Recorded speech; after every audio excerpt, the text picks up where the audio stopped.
Guten Erev Shabbos, my holy sisters and brothers. How's everybody doing? Shabbos is almost here. Rosh Hashanah is coming up fast. Right after that begins Monday night. Let's light up the darkness. Who is with us as we do some beautiful learning on a Friday afternoon? Bill in Missouri, Pauline in Arkansas, Stephen in New Hampshire, Paul in the great Northwest, Sharon in Lebanon, New Jersey, Tom saying good Shabbos, Havarim, Bell in Illinois, Chaim wishing us good Shabbos from Charlotte, Marion wishing us Shabbat Shalom from Glendale, Christo wishing us a good Shabbos from Lubbock, Texas. And I'm sure I'm going to pronounce your name wrong, but maybe Ioan from Sweden. Welcome. So great to have you with us, tuning in all the way from Sweden. Guy in Ohio, James in Indianapolis, Janice in Dallas, Sharon in New Jersey, and Marjorie in Georgia over on the YouTube side. Welcome, everybody. I'm a little taller today, aren't I? I can see in the monitor. I don't want to brag, but I changed the wheels on my chair. I got those rollerblade urethane wheels, and it rolls a lot better because this carpet here was not good for the caster wheels. I'm very happy with my urethane wheels on my desk chair. What can I say? Let's blow the shofar. It's Elul.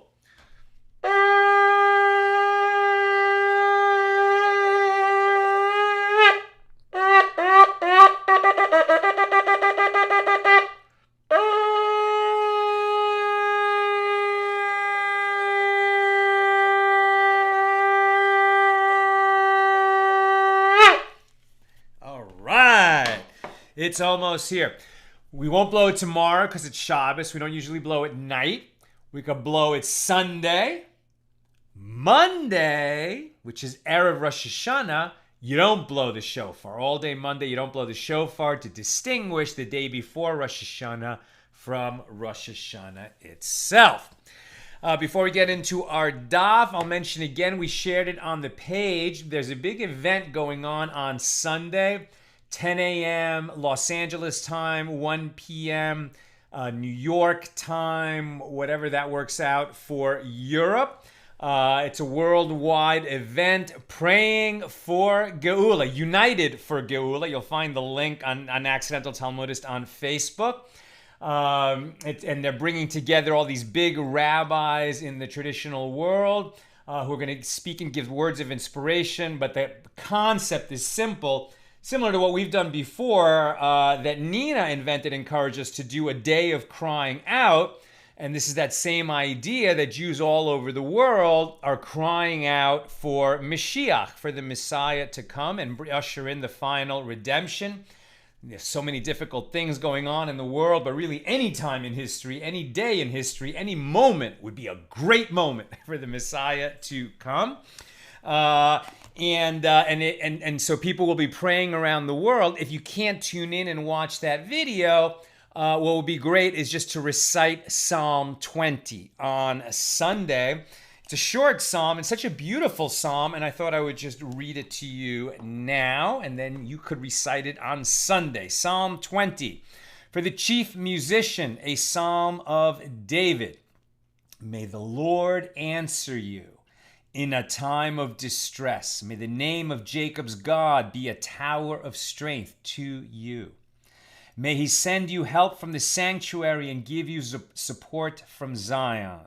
May he remember all your offerings and graciously accept your burnt offerings. Selah. May he grant you your heart's desire and fulfill your every plan. May we shout for joy over your victory, and in the name of our God unfurl our banners. May the Lord grant your every request. Now I know that the Lord will give victory to his anointed. He will answer him from his holy heaven with the saving strength of his right hand. Some boast of chariots, some of horses, but we boast in the name of the Lord our God.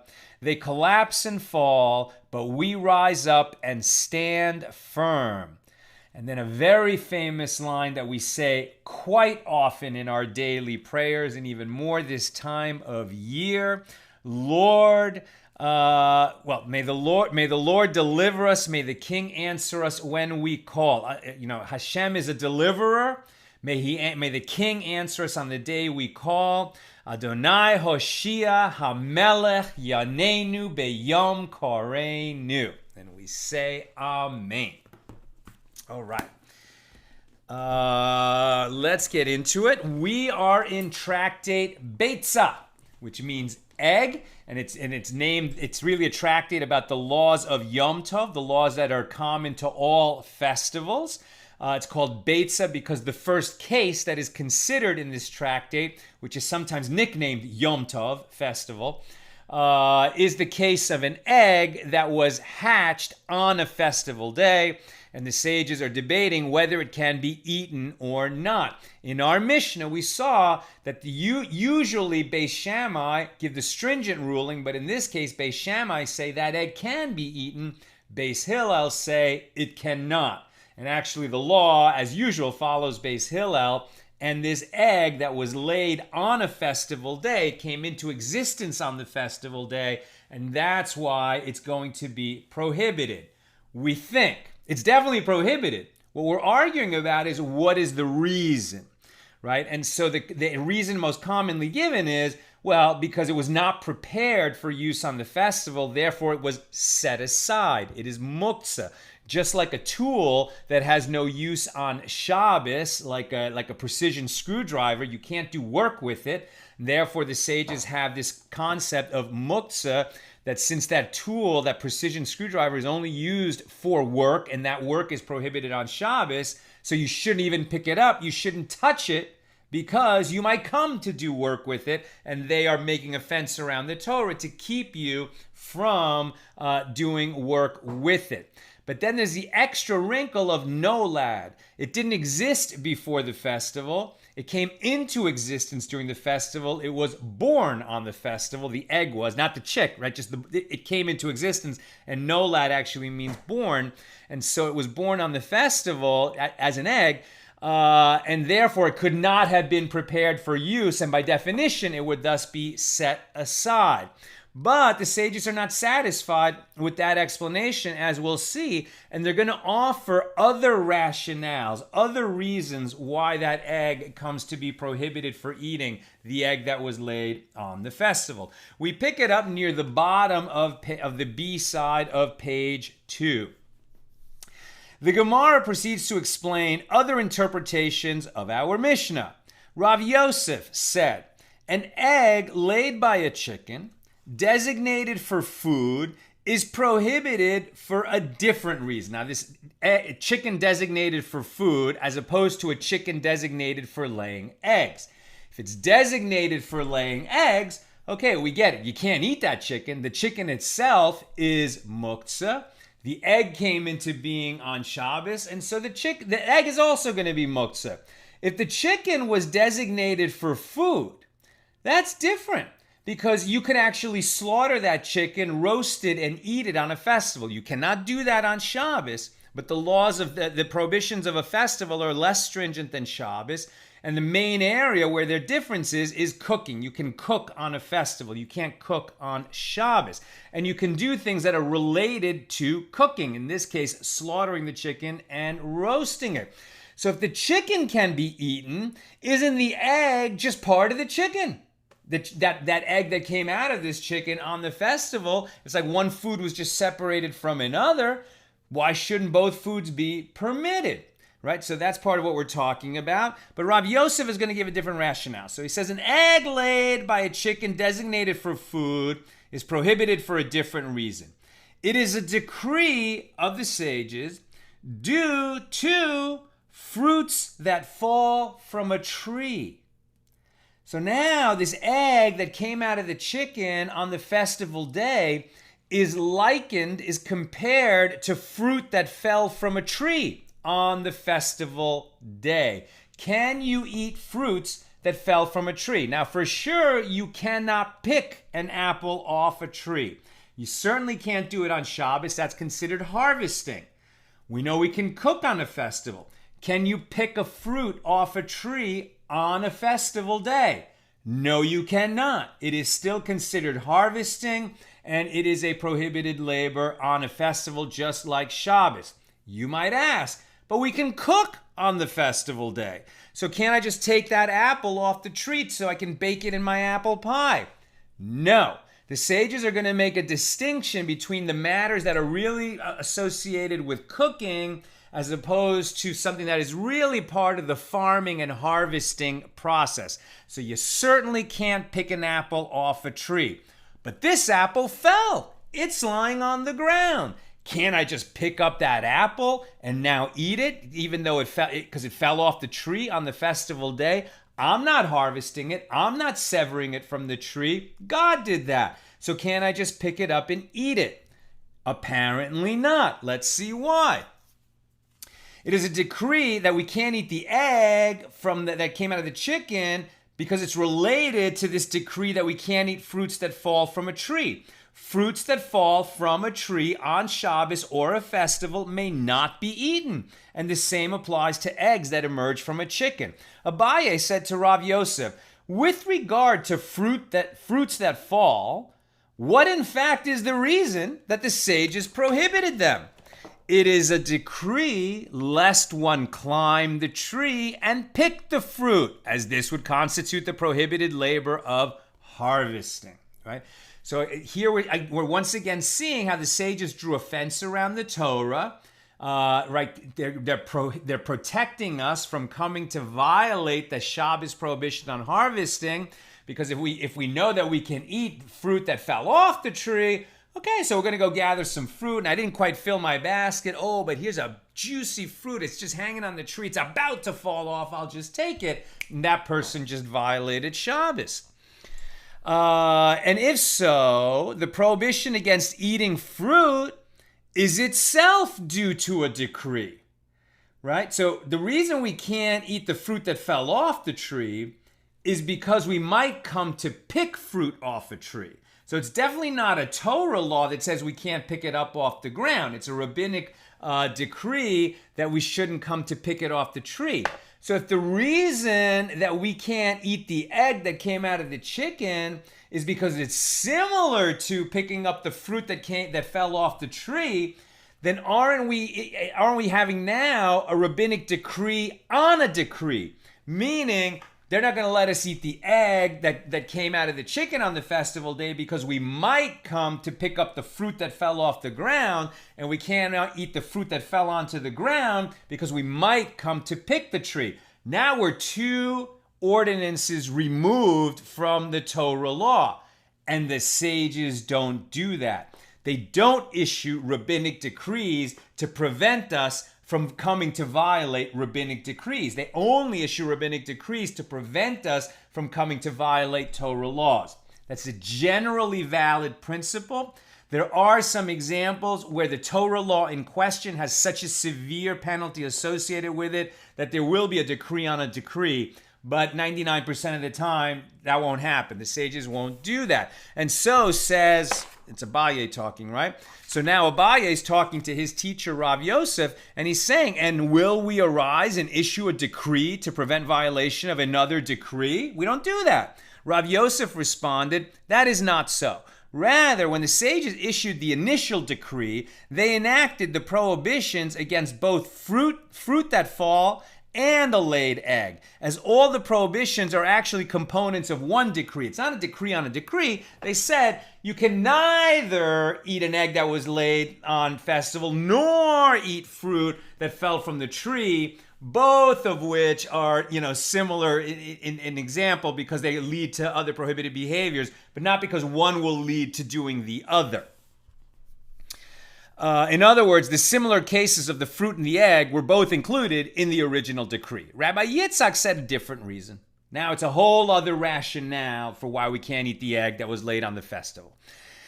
According to Rabbi Yitzhak, an egg that was laid on a festival is prohibited as a decree due to liquids that seeped from the fruit.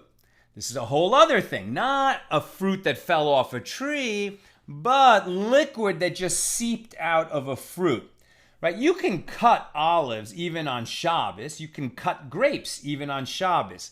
A little bit of juice will seep out of the olive or the grape when you do that. That juice is prohibited to eat, both on Shabbos and Yom Tov. Which is prohibited on that day. The legal status of an egg that was laid on a festival is like that of liquids that seeped from a fruit on a festival. And Abaye said to him, with regard to liquid that seeped from fruit, what is the reason that the sages prohibited it? It sounds like it's a decree. It is a decree lest one purposely squeeze the fruit and thereby perform the prohibited labor of threshing.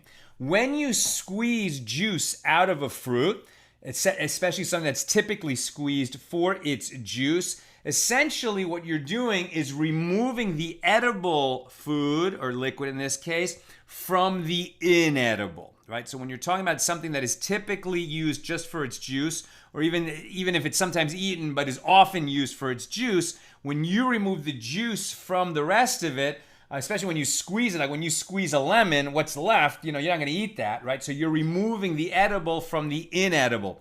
That is like threshing, the same way that you remove the wheat from the chaff when you're in the harvesting process. That's prohibited work, both on Shabbos and Yom Tov. So the sages issued a decree that the liquid that seeps from grapes and olives and other fruit like that, you can't drink it lest you come to squeeze and remove the juice on purpose, right? So that's definitely a Torah prohibition. So prohibiting the juice that seeps out by itself is a rabbinic decree, similar to you can't eat the fruit that falls off the tree by itself on Yom Tov, and you can't eat the egg that was laid on Yom Tov. However, the prohibition against consuming this juice is itself a rabbinic decree. And will we arise and issue a decree to prevent violation of another decree? And Rabbi Yitzhak replied, all these prohibitions are components of one decree. When the sages prohibited this juice, they banned the eating of an egg laid on the festival for the same reason, as the actions are similar.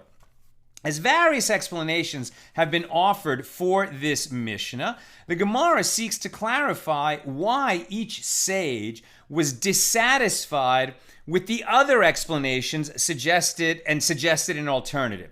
So the Gemara says, all of them, Rabbah, Rav Yosef, and Rabbi Yitzhak, did not state their explanations in accordance with the opinion of Rav Nachman, as stated in our previously stated objection to Rav Nachman's explanation. Rav Nachman was the one that was explaining the difference between Beis Hillel and Beis Shammai and tying it back to Rabbi Shimon, who says there's no such thing as muktzah, prepared for use on Shabbos or Yom Tov, or set aside from that use, and Rabbi Yehuda, who said there is muktzah, right? And then Beis Hillel are in line with the view of Rabbi Yehuda on this, etc. That's how Rav Nachman explained it. But now we're saying, but they're dissatisfied with that because they're saying this is not the reason we don't eat the egg that come out of the chicken on Yom Tov is not because of muktzah, but because of these other reasons, right? These other reasons that you might come to pick the fruit or squeeze the fruit, etc. But they didn't say that. They did not state their explanation in accordance with the opinion of Rav Nachman. As previously said, and the other sages also did not state their explanations in accordance with the opinion of Rabbah, as they do not accept that there is a Torah prohibition of using items whose preparation was from Shabbos to a festival or festival to Shabbos. Rabbah disagreed with Rav Nachman. He said it's not about muktzah. He said it's because the egg came into being on Shabbos and then the festival was the next day, Sunday, and you can't use something that was prepared on Shabbos for the next day, because Rabbah says the egg actually became ready to eat. If it was laid on Sunday, it actually came into existence on Saturday, and it merely emerged from the chicken on Sunday. And so you can't eat something that was prepared on Shabbos for use after Shabbos. That's a prohibition that always applies. However, the following question arises. Since Rav Yosef provides an explanation that is similar to that of Rabbi Yitzchak, what is the reason that he did not state his explanation in accordance with the opinion of Rabbi Yitzchak? And the Gemara answers that Rav Yosef could have said to you, an egg is food and fruit is food, i.e. an egg is comparable to fruits that fall from the tree. The egg that came out of the chicken is like the fruits that fell off the tree because they're both food. And this observation would serve to exclude juice, which is not food, but is a drink. Consequently, an egg is not comparable to juice and would not be included in the same decree. And the Gemara asked the reverse question. And with regard to Rabbi Yitzchak, what is the reason that he did not state his explanation in accordance with the opinion of Rav Yosef?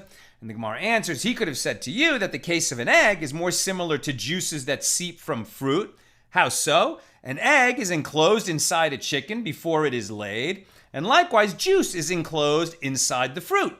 This observation serves to exclude fruits that fall from the tree, which are standing exposed on the tree. Therefore, the comparison between fruits that fall and an egg is weaker than the comparison between liquid that seeped from the fruit and an egg. The Gemara notes, Rabbi Yochanan also holds that the prohibition against eating an egg laid on a festival is a decree due to liquid that seeped from the fruit. What proof can be cited for this? It is proven as Rabbi Yochanan raised a contradiction between one statement of Rabbi Yehuda and a different statement of Rabbi Yehuda, and he resolved the apparent contradiction in a manner that reflects, that reveals his own opinion, right? So we're going to Rabbi Yochanan, whose rulings are often very authoritative. So we'd love to know where Rabbi Yochanan stands on this issue.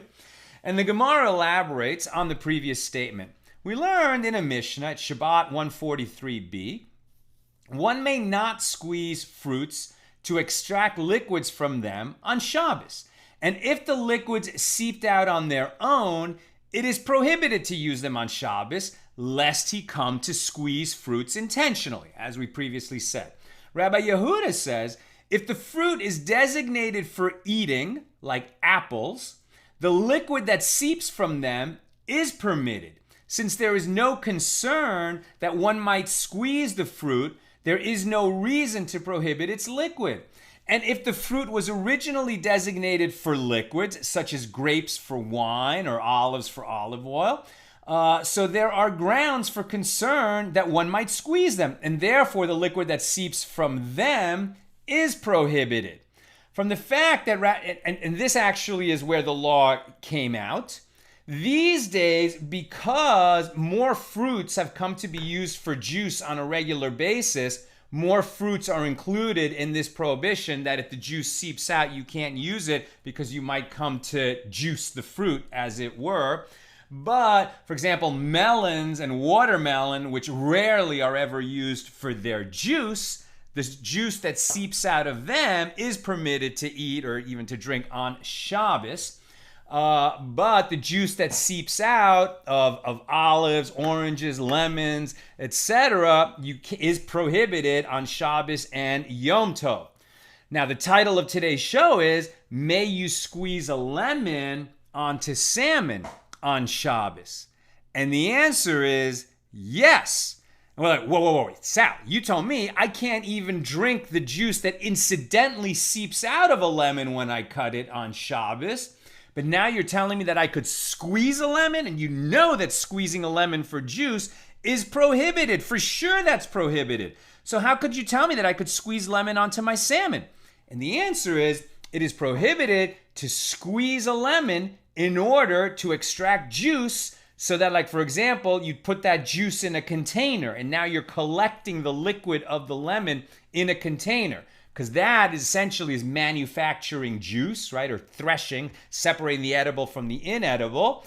And that's definitely prohibited. But there's an exception to that law if you squeeze the juice directly onto a solid food. Because in that situation, it's considered that you remove the food from a portion of the food from one food and located it on another food, right? So you can do that. You could squeeze a few drops of lemon onto your salmon. Could you squeeze a little bit of lemon juice into your tea? No, you cannot, because then you're collecting liquid in a liquid. That remains prohibited. Could you squeeze a few drops of lemon from your lemon onto a sugar cube and drop that in your tea? Yes, you could, because now you're moving juice from the lemon onto the solid, in this case the sugar cube, and you could dump that in the tea. That you could do. I'm going to have several guests eating salmon. They're all going to want to put some lemon juice on their salmon. Could I squeeze the lemon into a little bowl so that each of the guests could take a spoonful of lemon juice for their salmon? No, you cannot, because now you're collecting liquid. You're squeezing the lemon to create a container full of liquid for the sake of those guests. You can't do that, not on Shabbos and not on Yom Tov. So the only squeezing you can do is directly onto a solid food. Otherwise, it's going to be prohibited. All right. And you might say, wow, those are really technical laws. That's hard to remember, and it seems kind of arbitrary. But it's not arbitrary. There's definite principles involved. It can be hard to remember all those laws. So when, when Jews like us, who were previously kind of distanced from the tradition and then become Baalei Teshuvah, right, becoming observant again, didn't grow up with all these laws of an Orthodox Jew and are now trying to live an Orthodox Jewish life, it's difficult. And you often have to have, a reference book because you can't look this stuff up on your phone on Shabbos. So you want to have, a Shulchan Aruch or some kind of a guide of laws so you can look up these questions that come up all the time, or at least ask about it after Shabbos, because it's not easy. Being an observant Jew is not easy. There's just so many rules. And invariably, you'll make mistakes, and that's part of the process. Then you resolve not to make the mistake again. Okay. So where was I? All right. So we learned that one may not squeeze fruits to extract liquids from them on Shabbos, and if the liquids seeped out on their own, it is prohibited to use them on Shabbos, lest he come to squeeze. And Rabbi Yehuda says that the fruit is designated for eating, so we read this already, like apples, or in this case, melons. Apples, not so much. Then that liquid would be okay. But if it's liquids that seep out of a fruit that is often used for juicing, you're not going to be able to neither squeeze it nor even drink the liquid that seeped out incidentally, lest you come to squeeze it. That's a rabbinic ordinance. From the fact that Rabbi Yehuda said that liquid from fruit that is intended for eating is permitted, like the watermelon or a melon, so one can infer that apparently all food that comes out of another food is classified as food that was separated according to the opinion of Rabbi Yehuda. And that's why you could squeeze some lemon juice onto your salmon, because now it's food that came out of another food and is ending up on a food, so it's all solid, as it were. Food that was separated is not considered a new food, but part of the food that previously existed. And the Gemara raises a contradiction against this from a different source. And Rabbi Yehuda said further, and remember that what's happening right now is Rabbi Yehuda made two statements that seem to contradict each other, and then Rabbi Yochanan resolved that contradiction And from the way Rabbi Yochanan resolved that contradiction, we're going to learn how Rabbi Yochanan feels about the newly hatched egg on Yom Tov and which principle he's going to connect that to. Okay, so where am I? And the Gemara raises a contradiction against us from a different source. And Rabbi Yehuda said further, concerning untithed fruit, which may not be rendered fit to be eaten on a festival by separating the tithes. Right? So if a farmer harvests a bunch of fruit and it's sitting there in a pile and he hasn't separated out the tithes, 2% for the priests, 10% for the Levites, 10% for his own use when he ascends for the pilgrimage festival in Jerusalem. If it's untithed fruit, then nobody can eat that fruit until it gets tithed, and you're not allowed to do tithing on Shabbos or Yom Tov because, again, that's the prohibited labor of separating one thing from another, separating what is permissible to eat from what is not permissible to eat. You can't eat the tithes, right? So you're separating the prohibited from the permitted, and that work of separating, sorting, that's all prohibited on Shabbos and Yom Tov. So if you're in that situation where you've got untithed fruit and it is the festival day, does that mean you're stuck? You absolutely can't eat it? There's going to be a workaround. A person may stipulate a condition with regard to a basket of untithed fruit on the first day of a festival and say, if today is the true festival day, then the second festival day is actually a weekday. Right? This is in ancient times when there was uncertainties about the calendar and whether the Sanhedrin had declared that the new month began or not. When was Rosh Hashanah? Right? And out in the provinces or far away from Israel, it will take a while before you hear which day was actually the first day of the year. So now the first day of the festival, you're not sure which day it is. That can happen later too, depending on what month we're talking about. It can happen at Passover also, because you're not sure when the first of Nisan was. So this person can say, well, if today is actually the festival day, then the second festival day is actually a weekday. Therefore, this fruit is permitted once I separate tithes from it as on any other weekday, and vice versa. If today is in fact a weekday and tomorrow is the festival, I hereby separate its tithes today. And likewise, on the following day, he should again stipulate, if today is a weekday and yesterday was holy, I hereby separate tithes from the fruit now. If today is holy and yesterday was a weekday, separating the tithes yesterday was sufficient.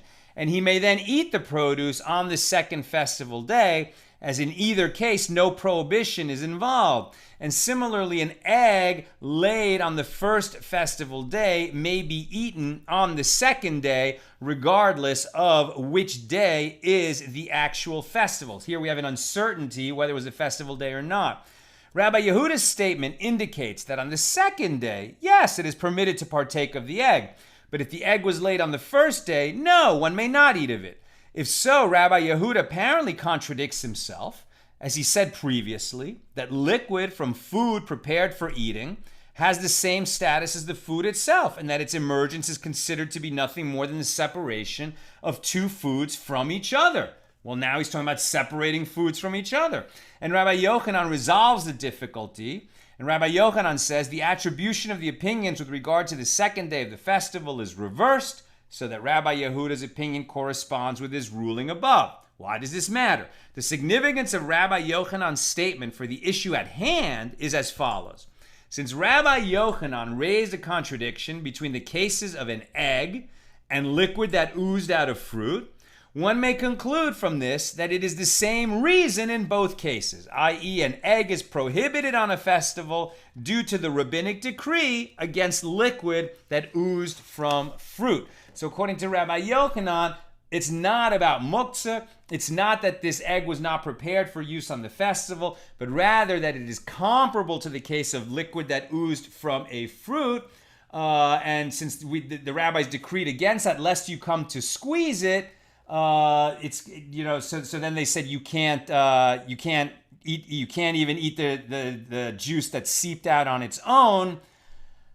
Likewise, the egg is not going to be permitted to be eaten. And then you might ask, well, how is that comparable? right? The juice newly came into being, but the decree against eating that juice is lest you come to squeeze fruit. What is the ordinance about the egg that came out of the chicken? What are they concerned that we're going to go do? What is it that we're going to go do that we're not permitted to do? This is a little bit hard to understand. We skip a few paragraphs because they don't really answer it. They go into another direction. The Gemara raises an objection from a Beitzah, which clarifies the issue differently. Both an egg that was laid on Shabbos and an egg that was laid on a festival are considered to be muktzah. And therefore, in both cases, one may not move the egg, neither for the sake of food nor for any other purpose, not to cover a vessel with it, nor to support the legs of a bed with it. Okay, now we're back to, the reason is not because it's comparable to juice that's seeped from a fruit, but rather it's muktzah. It was not prepared for use. The person didn't have in mind that he was going to eat that egg on the festival, and thus it was prepared for use. He couldn't have had it in mind because the egg didn't exist before the festival. It was newly laid on the festival day. Okay, so if it's muktzah, that means not only can you not eat it, you can't touch it. That's the whole idea of muktzah, like that precision screwdriver. The only reason that you would pick that thing up is to do some kind of prohibited labor with it that you can't do on Shabbos or Yom Tov, so better you shouldn't touch it at all. That's the idea of muktzah, and now this newly laid egg is going to fall into the same category. Therefore, not only can you not eat it, you can't even touch it, and certainly you can't use it to fulfill some task for you, like covering a vessel. I don't know, like you had a bottle or something, and there was liquid in it. You didn't want the gas to escape, so you just put the egg on top of the bottle to sort of close the bottle. No, you can't do that. Nor can you use the egg to support the legs of a bed. There's a note here like, what? Who would ever use the egg to support a bed? That's ridiculous. The egg would break. And so Rav Steinsaltz makes two notes about that. One is, you'd be surprised how strong an egg is. Like the physics of an egg is that you stand it on end and put weight directly on its top, it could support much more weight than you think. Okay, but you're not going to lean a bed against it, lean a bed on it. And so what they really meant was an egg might be used in that way, like sort of the long way, just as a spacer, and like you might have a bowl that you need to be in a tipped up position because you can cook on the festival. So you might just use the egg as a support for this bowl that you want to be like in a tilted position, right? And so you can't do that because it's muktzah. However, if one wishes, he may cover the egg with a vessel without handling the egg itself. You can't touch the egg, but let's say that the egg somehow is rolled out on the floor and somebody's going to step on that and they're going to make a mess and they're going to ruin the egg. So what you could do is take a bowl, invert the bowl, and put the bowl over the egg to protect the egg and to protect your floor from making a mess. That's going to be okay. So that it does not break from being accidentally stepped on. Although it is prohibited to move the egg itself, it is nevertheless permitted to move a vessel for its sake. And even if there is uncertainty with regard to whether this egg was laid on a festival, it is prohibited to move it. And furthermore, if it became intermingled with 1,000 permitted eggs, they are all prohibited.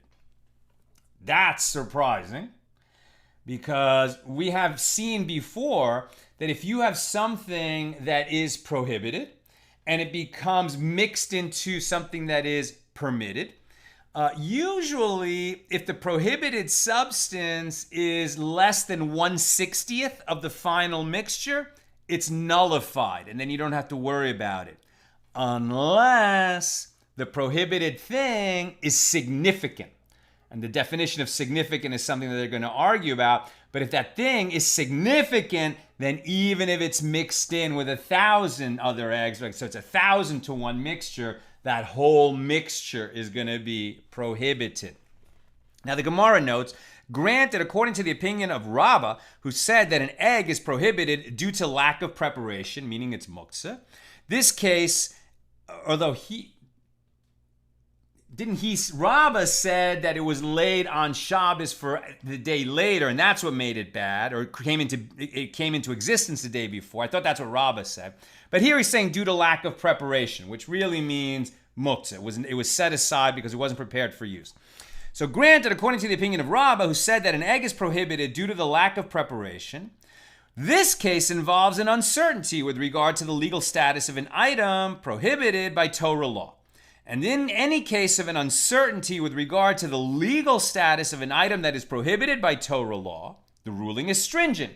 Therefore, the egg is prohibited even if there is uncertainty whether it was laid on a festival. However, according to the opinion of Rav Yosef or Rabbi Yitzchak, their opinions, who say that the egg is prohibited due to a decree, lest you come to violate another law, this case involves an uncertainty with regard to the legal status of an item that's prohibited by rabbinic law as opposed to Torah law. And in any case of uncertainty with regard to the legal status of an item that's prohibited by rabbinic law as opposed to Torah law, the ruling should be lenient. And the Gemara answers, in the latter clause of this Beitzah that we're discussing now, we have arrived at a different case. The case does not involve the prohibition of an egg laid on a festival. This case that we're now discussing involves an egg laid by a chicken with regard to which there is uncertainty whether it is an animal with a condition that will cause it to die within 12 months. That is called a treifa, which is prohibited by Torah law. The uncertainty with regard to the legal status of the chicken is relevant to the egg. So now we have a whole new reason why this egg might be prohibited, because it's uncertain whether the chicken that laid it had become an unkosher animal.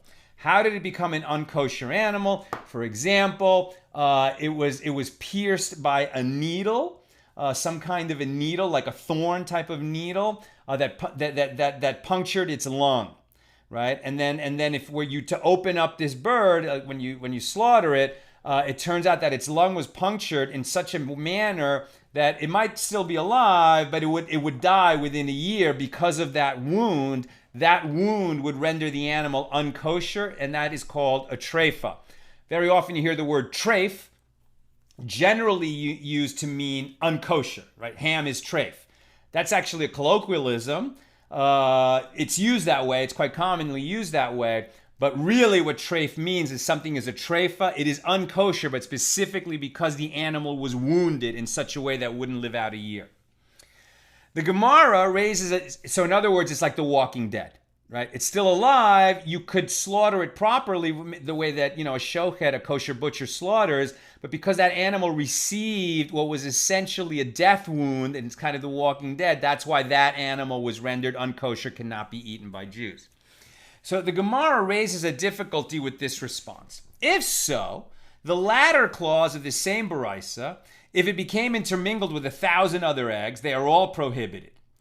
Granted, if you say that there is uncertainty whether the egg was laid on a festival and uncertainty whether it was laid on a weekday, well then it is an object whose prohibition is temporary, as the egg will be permitted on the following day, right? If now you can't eat it on the festival day, but you could eat it the next day.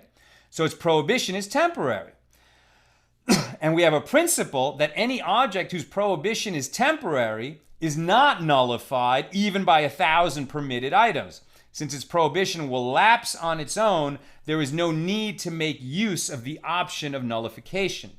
However, if you say that the egg referred to in the Beitzah is an uncertain treifa, it is an object whose prohibition is not temporary, as there is no way to permit the prohibition of treifa, and it should therefore be nullified by a simple majority, right? If the thing is prohibited because it was laid on a festival day, well, tomorrow it's going to be permitted, so we don't nullify it in a mixture of 1,000 to 1.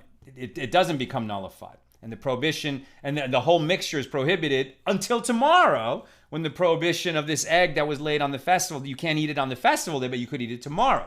If we're uncertain whether or not that egg was laid by a chicken, that is a treifa, okay, so we can't resolve that uncertainty, and even, because it might be a chicken, an egg laid by a treifa chicken, it's never going to be permitted to eat that egg. Its prohibition is permanent. If that egg falls into a mixture with 1,000 permitted eggs, Now it is nullified because its prohibition is permanent, but now we use the principle of nullification to say, well, I mean, come on, there's so many other eggs in it. We're just going to nullify its presence in that mixture, and now all those other eggs are permitted, and we're not going to worry about that one of them might be used. The one that is prohibited.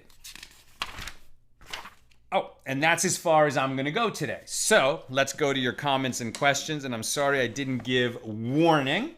This was not an easy day. We're covering a lot of ground, and a lot of different principles are coming into play here. Today we learned about the prohibition of juice that seeps naturally from a fruit, usually prohibited unless it seeps from a fruit that is really only for eating, not for juicing. But if that juice comes out to go directly onto a solid food, that is going to be permitted. We can't pick up fruit that fell off a tree on a festival day, lest we come to pick fruit off the tree. That was another principle. Now we just heard about a treifa and the uncertainty of an egg that might have been laid by a treifa chicken. There's a lot of stuff at play here. We're doing the best that we can to keep it all straight. All right, let's see if there are comments or questions.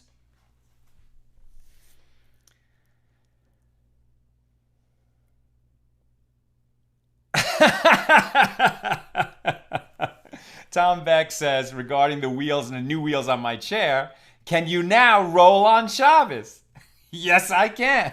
You see my t-shirts that say, I don't roll on Shabbos, the line from the Big Lebowski. We sell those t-shirts in our store. Definitely a crowd favorite. So you can't go bowling on Shabbos, but you can move your chair around with my new wheels. Well done, Tom. Bill, all right, question. Supposing you go to slaughter a hen on the festival so that you may roast and eat the hen. While cleaning the bird to cook it, you discover it had an egg that it was just about to lay when you slaughtered it. The hen didn't actually lay the egg yet when it died. Is that egg ontologically still part of the chicken? I believe yes, right? Because that case has been discussed. That was one of the opening things that they said.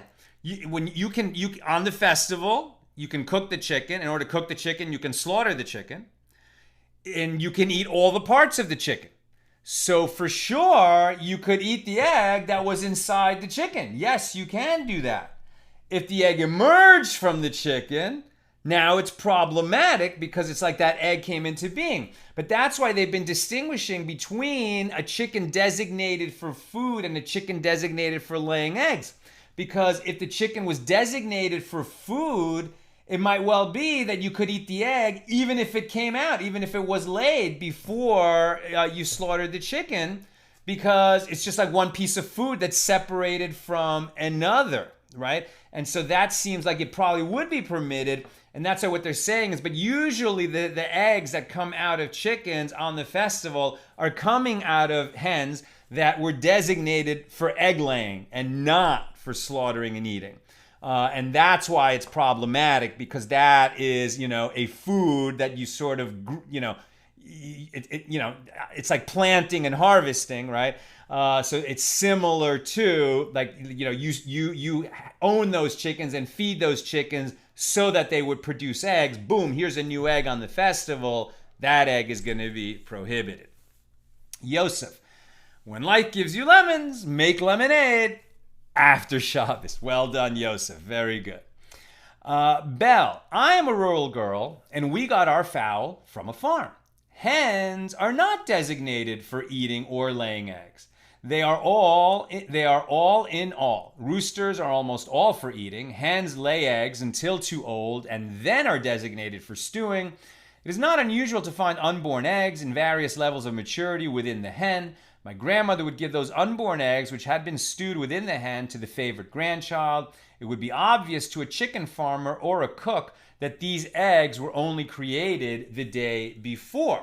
Very good. Now, this idea of designation, I don't think that even the sages would say that it's sort of like a permanent designation. That hen is only for laying eggs, and it's not from the realm of food. It's more like, what was that hen to you on the day before the festival started. Right, that's when it was designated. What is its status, as of 12 hours ago, before the egg was laid? Because then, were you thinking of that you were going to be slaughtering that hen on this festival day? Did you have in mind that all your hens were available for slaughter in case more guests came over, and you were going to need, to slaughter and roast, 2 hens or 3 hens or etc.? Or were you thinking of them as egg-laying hens at this point?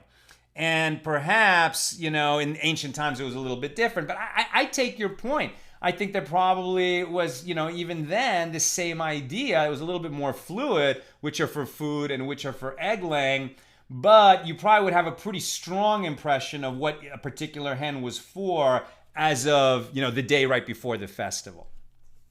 And finally, Sunday morning at 11 a.m. Pacific, Nina's going to be doing her annual Rosh Hashanah cooking show. She's got some really cool recipes. She's going to share how she's making it, how she's getting ready for Rosh Hashanah, including a new recipe, booze brisket, which I am very excited to see how it's made and even more excited to eat it on Monday night. That's what I've got for us today. May we all be blessed with a sweet, rejuvenating, joyful, restful, good in every way Shabbos. And in case, we're not together again before Rosh Hashanah, may you be inscribed for a good year. A joyful, healthy, meaningful, prosperous year. And we say Amen, a good Shabbos, and have a great remainder of your Erev Shabbos.